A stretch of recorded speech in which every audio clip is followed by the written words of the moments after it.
Right now on the National Weather Desk, overnight flooding. Evacuations are underway in South Carolina after water from Tropical Storm Debbie fills a neighborhood. People sheltering in place as flooding has truly swamped the low country. Other communities are now cleaning up after feeling the wrath of the storm. Windows busting and you just hear stuff moving all over the place. Find out why a man from South Carolina is documenting the flooding in his hometown. And it was probably one of the worst that I've seen it. We're back at California's Park Fire to check on the efforts to put it out.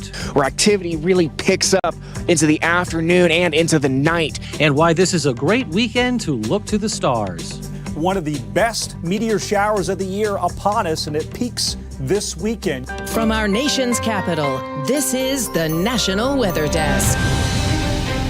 Good morning and welcome to the National Weather Desk. I'm meteorologist Matt Ritter. Breaking overnight, emergency evacuations took place in South Carolina as several communities were hit with flash flooding. Here you can see all the water that flowed into this home's basement as rain from what's left of Tropical Storm Debbie overwhelmed the region. Many roads in the area are impassable. Some people had to be rescued from their homes. Conley Grayson is in Monk's Corner this morning with the breaking details. As you can see behind me in the neighborhood, the roads have just become canals. The roads connecting to the ponds now becoming one, multiple people having to shelter in place. The two men on the golf cart I just spoke with said they had been driving around this morning. They actually saw alligators and catfish here on the South Carolina roads with water submerging most cars, most intersections. It's been a very dangerous situation this morning as many people have had to evacuate, many people having to shelter in place. We've been driving laps on the highway, and we've been able to see multiple cars parked on the side of the road due to crossing those flood waters. Again, 2 feet of water can swoop your car out of the road, and we've seen that happen multiple times this morning. At one point on Highway 17, there was 5 cars stopped, making the highway 1 lane. I walked up to a man, asked him why he was out there, if any of these cars belonged to him. He said he was actually looking for his son's car. None of the 5 were his son's. So multiple cars out stranded on the roads this morning. Again, many people sheltering in place as flooding has truly swamped the low country. Reporting in Cane Bay, I'm Conley Grayson. Now, overnight, Debbie was downgraded to a post-tropical cyclone. That means it no longer has the characteristics of a tropical storm. What's left of the storm is bringing heavy rain to the mid-Atlantic. There were also several tornado warnings while you slept, including in the nation's capital. The storm will continue to move north through the day.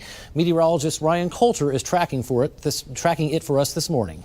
Well, Debbie has caused big problems across parts of the southern U.S. this week, and now that storm has hit the gas pedal, and it is moving quickly into the northeastern U.S. We have heavy rainfall this morning from the Virginias, the Carolinas, and north into Pennsylvania and New York, and that rainfall will continue. We're going to get more movement on Debbie today than what we have had the entire rest of the week, certainly a much quicker moving system. That's good news. That will result in less significant rainfall totals. However, the risk of flooding still there across parts of the Northeast. By tomorrow, that system is off U.S. soil. I want to show you some of those impressive rainfall totals, and the cutoff in moisture will be sharp, but we could be looking at 2 to 3 inches of rain across parts of Pennsylvania to New York and Maine. And our crews were out all night and morning watching for impacts from the storm. Jacob Hunsatum is in Lynchburg, Virginia this morning. 3.2 inches of rain has pummeled the heart of Virginia over the last 24 hours or so.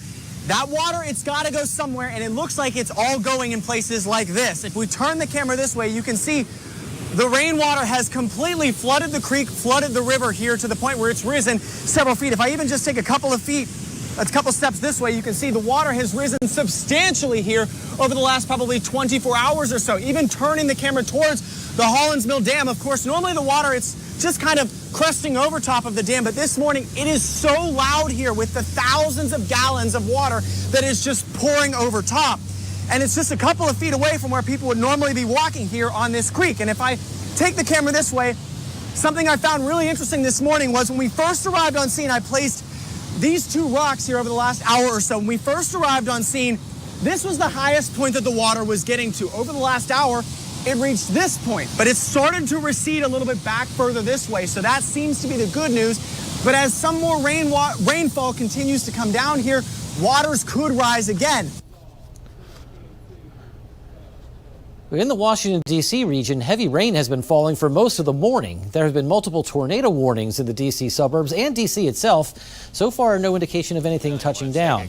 These conditions are expected to continue throughout the day in Virginia, Pennsylvania, and New York State. Well, not long after Debbie made a second landfall yesterday morning, it spawned several tornadoes in North Carolina. At least one person has been killed. Andrew McClung reports on how community members are picking up the pieces. The story starts the same for Genesis Cooper and the Mitchell family. Both awakened to tornado alerts, but the aftermath is two different stories. I have seen it on TV, but just never been through it, in person. Cooper's home was severely damaged by the storm. You can tell something was going on because it started rattling, and all of a sudden it was just a bunch of pressure in the house and windows busting, and you could just hear stuff moving all over the place. So we just started praying and got through it. The Mitchell's home, untouched. So then I look across the street over there and I saw, because at that time the alarm was going off over there, and I think her sheriff was already over there. And she said, a tornado must be hit. Leaving just a couple limbs in their yard, but Springfield Middle School about 200 yards away, walls are gone and so are parts of the roof. North Carolina Governor Roy Cooper traveled to Wilson County Thursday afternoon to get a first-hand look at the storm damage. It's amazing how devastating a tornado can be, but how targeted it could be, because the 6th and 7th grade classes over there were devastated, but the 8th grade classes were basically untouched. We'll be able to rebuild, and it's just stuff, As long as we're safe, that's all that matters. And back to South Carolina, as opposed to tornadoes, the biggest impact was from heavy rain. Nearly 20 inches fell in some places. Jason Berger is just east of Charleston with that part of the story. Even the animals are wearing life preservers. It comes up and down, but never seen it quite this bad. Why? Because Debbie's deluge drenched Colleton County. Ireland Creek in Walterboro. On a normal basis, you can drive in the parking lot, but this ain't even swim weather. It's past swim weather. You need a boat. You would need a boat. Ireland Creek rose to 10.71 feet on Wednesday afternoon. It's the worst Andy Anderson can recall. This one here just lasted a lot longer, where as before it would come up and go down the next day or the day after that, but this has been going on since, Tuesday afternoon, Wednesday. 20 minutes southeast, Edward Road, incomplete. Runoff from Debbie eating through the soil. Down the road, on the banks of Horseshoe Creek, more of the same. This is the backyard of a neighborhood home Monday afternoon. By the time Debbie was done, the backyard became a swimming pool. The good news in Colleton County, Fire and Rescue is reporting there have been no injuries related to Tropical Storm Debbie.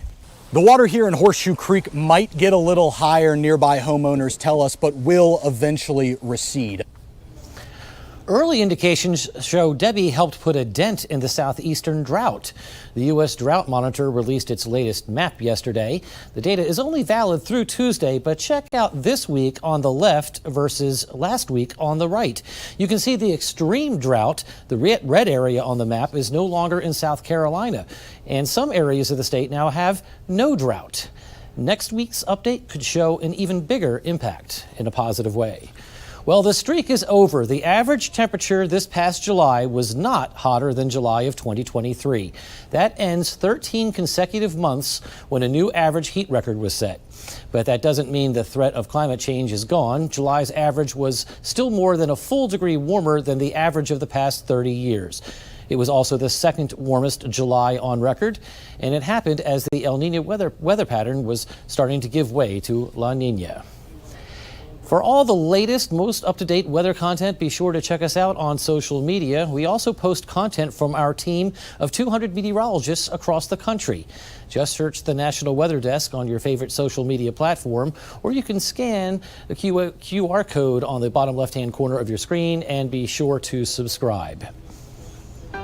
Coming up on the National Weather Desk, we'll head west to find out the latest on the park fire that's burning in California. And we'll have tips on what you can do to stay safe in a flash flood.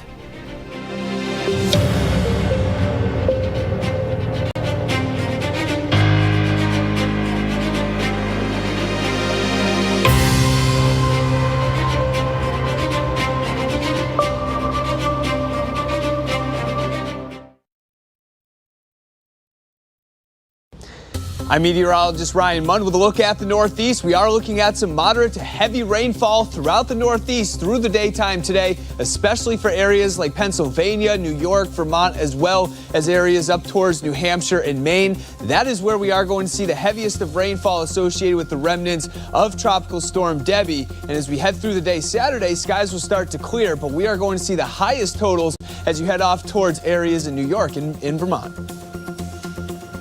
I'm Chief Meteorologist Gerard Jabali. Here's a look at the Mid-Atlantic region. The remnants of Tropical Storm Debbie have weakened, and now they're going to continue to make their track across the area throughout your Friday. But most of this activity, if not all of it, will be gone by late Friday afternoon. And then Saturday into Sunday is looking a lot quieter. Between now and then, we could be talking about still some flooding rainfall throughout your Friday. And then the threat for even a few spin-up tornadoes. But temperatures will start to recover into this weekend with lower humidity. I'm meteorologist Vitas Reed. Here's a look at your southeast forecast highs for the day. We're looking at 90 in Charleston, a hot one in Macon, 97 degrees, 96 in Mobile, 91 in Tampa, West Palm at 94 degrees. We have a little bit of sunshine finally breaking out, holding on down in Atlanta. It looks like up towards D.C., we're seeing that center of circulation as Debbie continues to move north, which plagued the Carolinas with heavy rain. We still have a chance for a few coastal showers and thunderstorms, but for the afternoon into the evening, we'll continue to see those break up.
You are watching the National Weather Desk.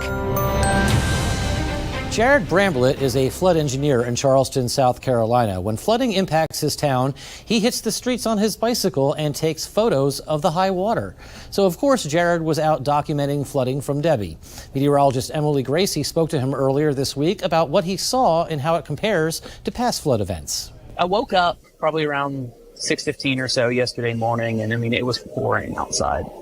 And my backyard, when it rains real heavy, it has trouble keeping up, and it's a low spot, and it can pond. But it ponded about 6 inches deep, which is the most that I've seen. When a break in one of the bands happened, and I was able to go out when it wasn't raining too hard, went and looked at the usual spots, King and Yuki Street intersection, and it was probably one of the worst that I've seen it. And then Gordon Street, which is another street that experiences a lot of flooding every time it rains, it was pretty bad as well. But the rain stopped pretty quickly. It was a really intense period of rain from probably 4 to 7 or so yesterday morning, and it stopped. So after that, things started draining, some places slower than others. Did you notice the difference with the tides? Because the usual spots I noticed were not as high as I thought they were going to be during the high tides. Yeah, tide definitely did not reach any sort of, I mean, it may have been higher than astronomically predicted, but there wasn't really any sort of surge to speak of, which was good, because had we seen a 7.5 or 8.5 foot tide, that rainwater would have had nowhere to go. I know Charleston has made some changes when it comes to infrastructure. Have you noticed changes in how quickly water does recede? Absolutely. The city, without getting too technical or in the weeds here, the city did the Spring Fishburne Drainage Improvement Project. They're actually still working on it. It's a pretty impressive system. It's anywhere from 8-foot to 15-foot diameter tunnels that are 140 feet below the ground. There's no pump station yet. Eventually there'll be a pump station to lift it out and push it out to the river, so it's not so dependent on their tide levels. And so west side, I think if you get to Crosstown, 17 Clark Parkway, Highway 17, and then north, Ashley, Rutledge, President Street. Those areas, I have lots of photos of those areas flooded. They probably still did flood some yesterday, but they drained really, really quickly. And so even by the time I was out there on my bike, they were completely dry. If you want to hear more stories from Jared about past flood events he's covered, check out this week's episode of our podcast, Off the Radar. You can find it anywhere you listen to podcasts. As Debbie's remnants continue to drop heavy rain on parts of the mid-Atlantic and the Northeast from now through tomorrow morning, it's raising concerns about flash floods. Meteorologist Violet Schreiber tells us how to stay safe. So, if or when flash flooding does occur, remember the phrase, turn around, don't drown. Never drive through flooded roads. Or even if you're out walking, some moving water can wipe you off the road. Say if you're taking the dog for a walk and you encounter a flooded road, it really only takes 6 inches of moving water to brush you off the road, say into a creek, or maybe even cause some injuries.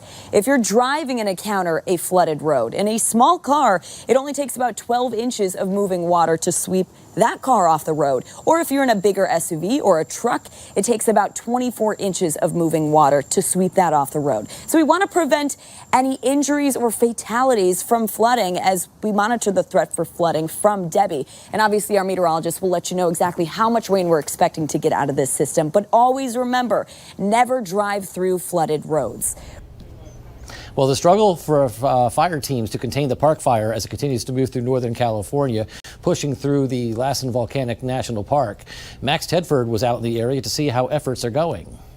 He has been in the Mill Creek drainage area, been a tough piece of ground, a lot of steep and rugged terrain in there. Firefighters are working really hard to hold. Bud England, acting PIO for CAL FIRE on the park fire, tells me work on the fire has been tough for fire teams, with the steep terrain continuing to give them trouble. Spot fires are a lot more susceptible and get established a lot easier. And so right now, that's been the biggest issue out there. As to wider operations, he says teams are continuing the tactics they've been using, digging out fire lines while air ops do drops where possible. Continue to keep the boots on the grounds, keep the firefighters engaged, and always having the support of aircraft in there. And he says so far efforts to defend Mineral and other nearby communities are going well. A lot of good structure defense going in that area and into the cabins that are up in that area. And so just a good combined effort from the firefighters and all the agencies that are participating. Now, when I talked to fire officials, they said they expect the park fire to maintain its pattern it's had over the past few days, where activity really picks up into the afternoon and into the night. And so they're expecting that again today, and we'll keep you updated with where the fire goes next. Earlier this week, completely unrelated to Debbie, storms moved through northeast Ohio, leaving behind some incredible damage. But it wasn't just tornadoes that hit the region. One system that went through was called a macroburst.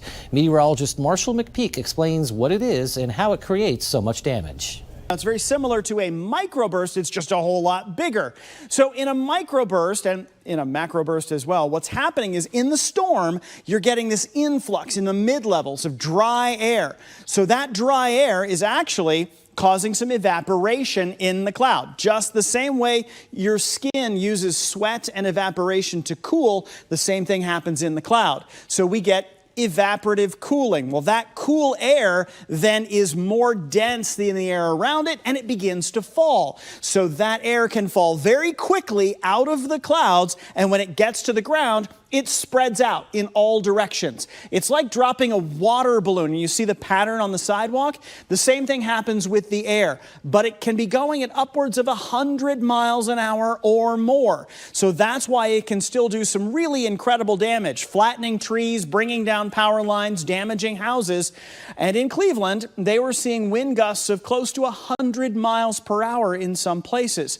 It covered an area of 15 square miles. So that's why they're calling it a macroburst instead of a microburst, which usually is only a mile or two. It was a very big storm. They are still trying to get the power back on up there.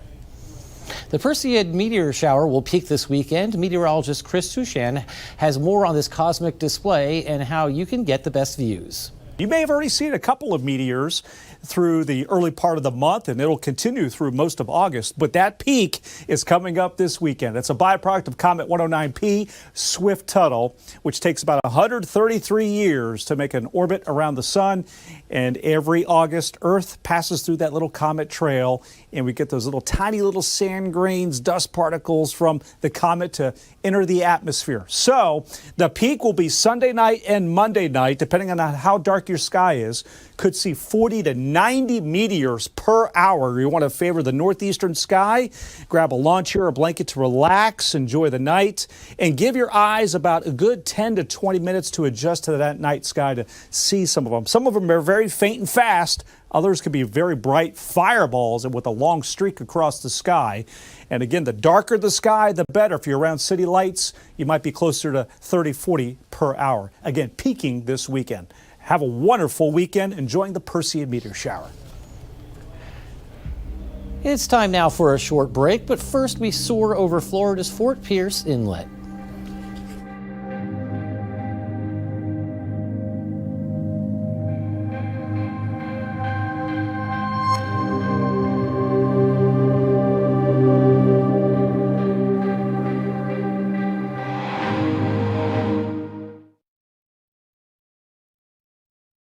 Well, a very good Friday morning, everyone. I'm meteorologist Andrew Buck-Michael. Look at how mild it's going to be across the Midwest for the day today. A lot of temperatures in the 70s.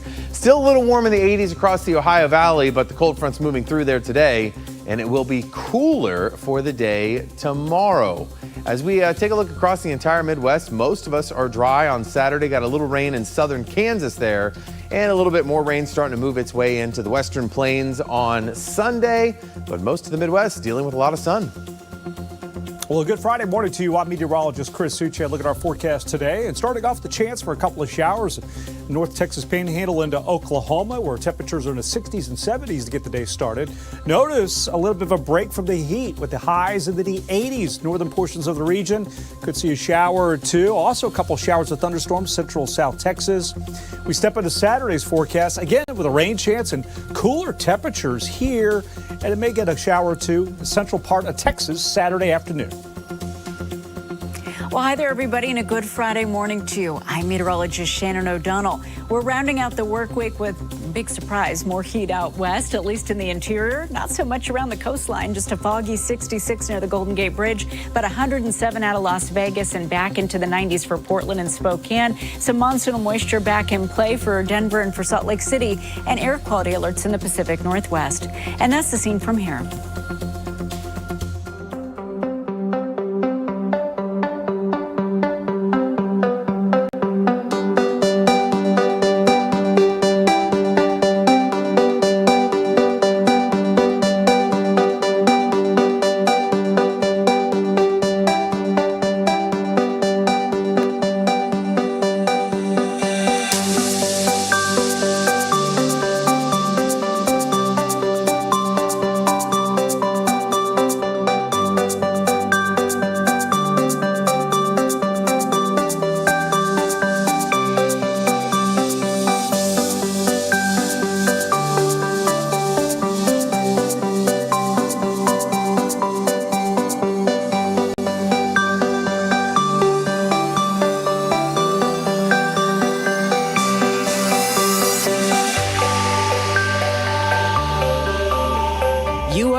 The National Weather Desk.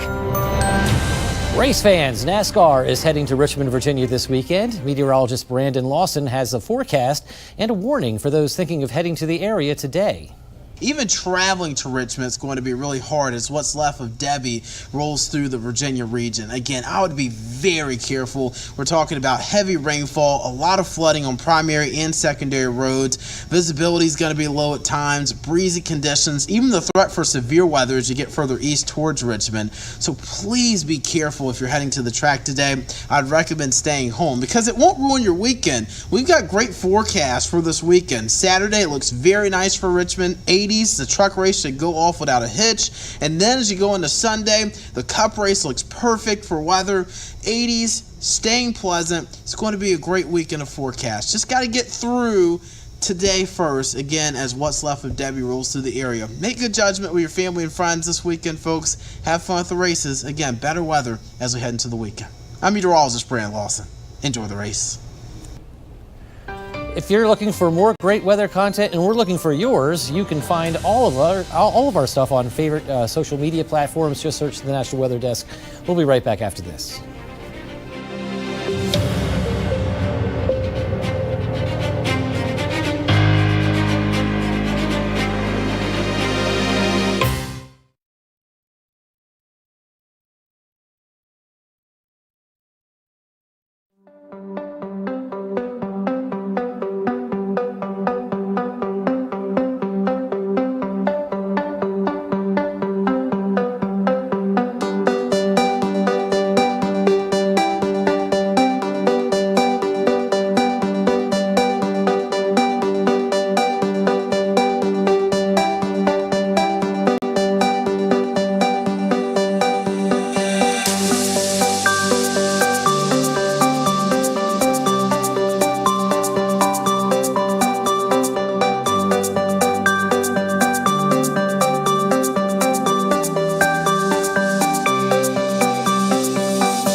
Thank you so much for joining us this morning. I'm meteorologist Matt Ritter. Make it a great Friday. Have a wonderful weekend, and we'll see you right back here on Monday.